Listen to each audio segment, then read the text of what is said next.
Seth Wilder wasn't the kind of guy who got spooked easily. He'd seen too much, been through more than most people could imagine. But even he had to admit there was something about the town of Grayfield that made his skin crawl. It started when the brothers stopped for gas.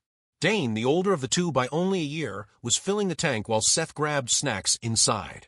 The clerk, a wiry old man with eyes too wide for comfort, asked, "You boys ain't headed toward the Hollow, are you?" Seth raised an eyebrow.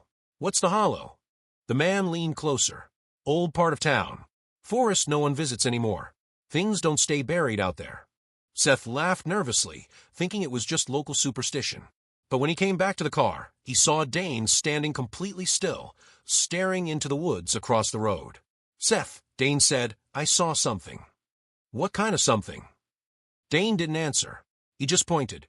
Deep among the trees was a massive oak tree, too big, too old to belong. It seemed to breathe with the wind. And carved into the bark, fresh and deep, were two names, Seth Wilder and Dane Wilder. Seth froze. That's not possible. They hadn't been here before. They hadn't even heard of Grayfield until that morning. "Let's check it out," Dane said. They crossed the road and walked into the woods. The deeper they went, the quieter it got. No birds, no wind, just stillness. When they reached the oak, they found the names exactly as they'd seen, carved in clean lines, not faded, not old, fresh. Then Dane noticed something else. More names, all around the trunk. Hundreds of them. Some were scratched out, others almost glowing faintly. They ran their fingers over the bark, and it felt cold to the touch. "Look at this," Seth whispered. One of the older names read, Annabeth Wilder. Another Wilder. They'd never heard of her. That's when the first shadow moved behind them. Fast. Too fast to be an animal. Seth turned with his flashlight, but nothing was there. Then a low whisper, "You came back." They both turned to each other. Seth clutched his flashlight. Dane reached for the silver pendant he wore around his neck, an old charm their mother gave them before she died. "Who said that?" Dane called out. Silence. But the tree groaned. The bark began to bleed.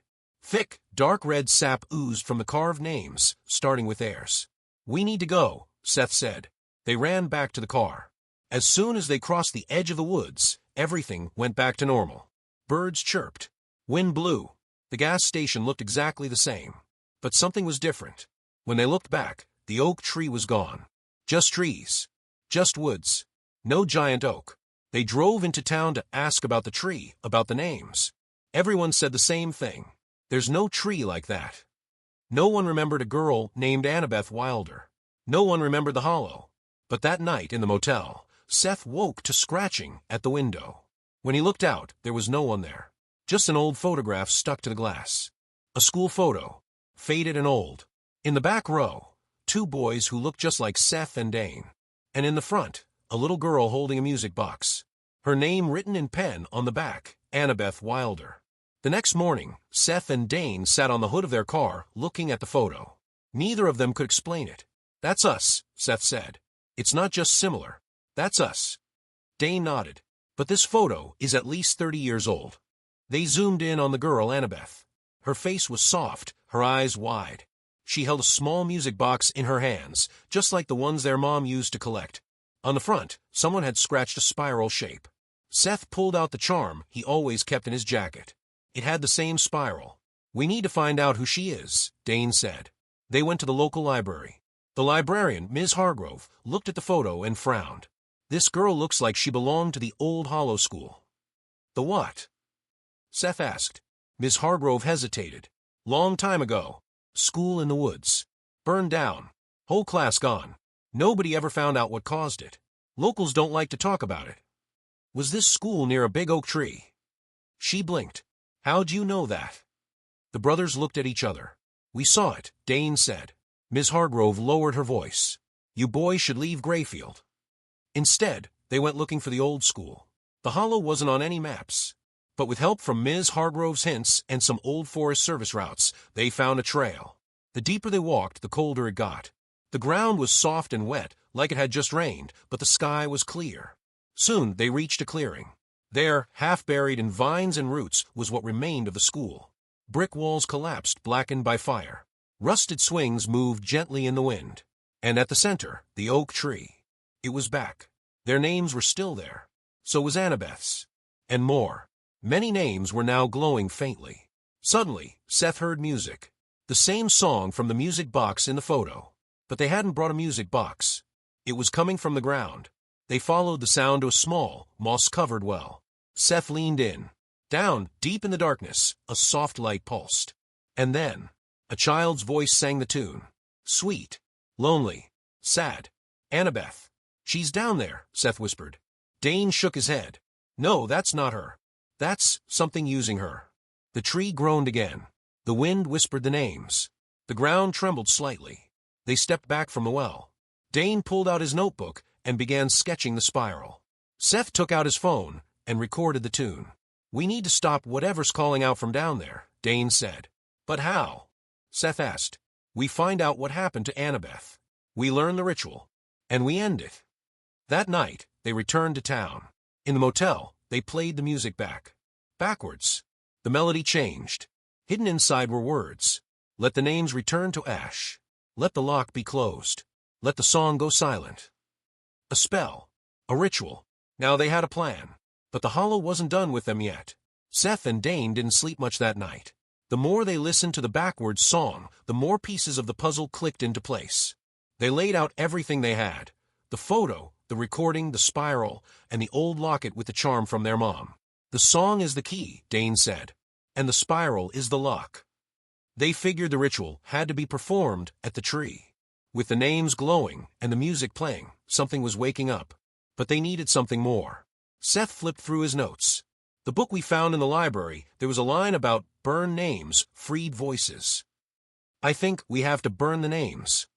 Burn a tree that doesn't exist half the time. Dane asked. Just our names. Not the whole thing. They returned to the Hollow in the morning, when the light was still soft and the air not yet heavy. The woods felt different now. The silence was deeper, and the trees seemed to lean closer. When they reached the oak, their names were brighter than before, the bark pulsing like it was breathing. Dane took out a small knife and carefully carved a circle around his name. The tree groaned. Seth did the same. They took out a match and held it close to the sap. It caught. Blue flames licked at the bark, but didn't spread beyond the circle. The tree screamed. Not a sound they heard, but something they felt deep inside. Then the ground rumbled. The well lit up again. They ran to it, and this time the song was louder. Clearer. The same child's voice, but now it was crying. Seth held up the spiral symbol and said aloud, let the names return to ash. Let the lock be closed. Let the song go silent. The wind picked up. The leaves blew in circles around them. The tree's branches thrashed without touching them. Dane tossed the burned bark pieces into the well. They glowed and vanished before hitting the bottom. Then everything stopped. The wind, the song, even the forest. Quiet, still. Then, boom, a shock wave of golden light burst from the well. The oak tree cracked right down the middle. A cloud of white mist escaped like a final breath. The music stopped. The well dimmed. But then the shadows came. Dozens of them, crawling out of the forest. Long fingers, sharp faces, whispering in voices not meant for human ears. They're not done, Dane said. The lock was real. But the key, Annabeth's voice, it's still trapped. Seth clutched the locket. What if we need her? We do, Dane said. We finish this tonight. The wind howled around the well, like it was alive. Seth stood with the music box open in his hand. The backwards tune played softly, but the sound felt loud in the silence of the woods. Dane stood beside him, holding the locket and the mirror shard. They both stared down into the well, where a pale light glowed faintly from deep below. Keep the song going, Dane said, watching the trees around them. The shadows were moving again. But they didn't look like people. They looked like smoke with long fingers. Seth's hands were shaking. We're doing it, right? Dane gave a slow nod. Yeah, but we need to finish it. Suddenly, the wind pushed harder, nearly knocking them back. The light in the well flickered. A cold voice rose up from the dark. You cannot close what was never fully opened. Seth and Dane exchanged a glance. Then Dane said, Yeah? Watch us. Seth held up the page with the spiral and the music notes. He turned it to face the well. We know the song. We know the lock. And we're closing it now. A scream came from the trees, not human. More like wind tearing through steel. The shadows shot toward them, circling fast. Dane dropped the mirror shard on the edge of the well. It cracked and lit up with white fire. The light cut through the shadows like sunlight through fog. Seth opened the locket. Inside was a tiny piece of Annabeth's old music sheet. Her name was scratched into it. He dropped it into the well. The ground shook. The music box slowed, still playing. Then the melody changed. Not from the box. From the well. A soft child's voice sang the tune, slow, sweet, and sad. It was Annabeth. Her voice filled the clearing like she was standing right there. Seth felt tears in his eyes. She's helping us. The spiral page in his hand burned at the edges, curling into ash. The song grew louder. The shadows shrieked. Some tried to grab the music box. One flew at Dane, who swung his flashlight through it. It burst like smoke in the wind. The light in the well turned golden. A soft beam rose up like sunlight, even though the moon was out. The air turned warm. Still, the shadows froze. Then, boom! A blast of light shot from the well, knocking Seth and Dane off their feet. Silence. The music box stopped. The shadows were gone. Seth groaned and sat up. Did it work? Dane looked around. The trees were still. The night was quiet again. They crawled to the well. The light inside was gone. Only darkness now. Seth dropped a pebble down. It fell, hit water, and that was it. No more singing. No more glow. I think it's done, he said. They gathered their things, walked back to the car, and didn't speak for a while. The town was quiet.